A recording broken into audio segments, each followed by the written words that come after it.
We're going to move now to our Washington newsroom. Jeff Pegues has been working his sources to find out more about the suspect. Jeff, what do you know?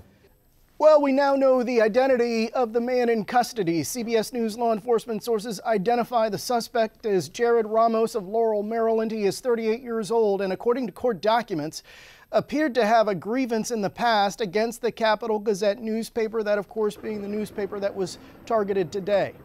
Ramos is in custody, and as investigators press him for more information, we're learning more about those court papers, which indicate that Ramos allegedly stalked and harassed a woman that he went to high school with.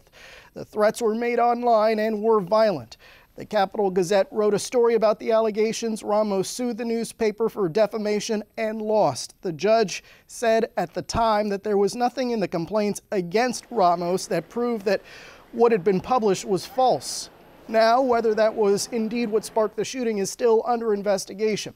Ramos is in custody, but as investigators look for more information, again, he is not cooperating. And we've also learned that he tried to hide his identity from investigators because he did not have ID on him when he was taken into custody. And sources say that he had damaged his fingertips so that law enforcement couldn't use fingerprints to identify him. But investigators have been able to use other law enforcement tools. They are also looking into whether he has a criminal record.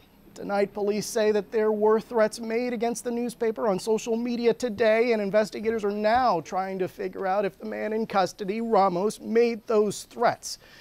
In past shootings like this one, investigators have discovered threats against the target. So it is still early on in this investigation, and police say they have a lot of work to do before they are able to answer many of the important questions around this shooting today. And they say that they have about 100 people that they still have to interview. Jeff. Jeff Pegues, thank you very much from our D.C. newsroom.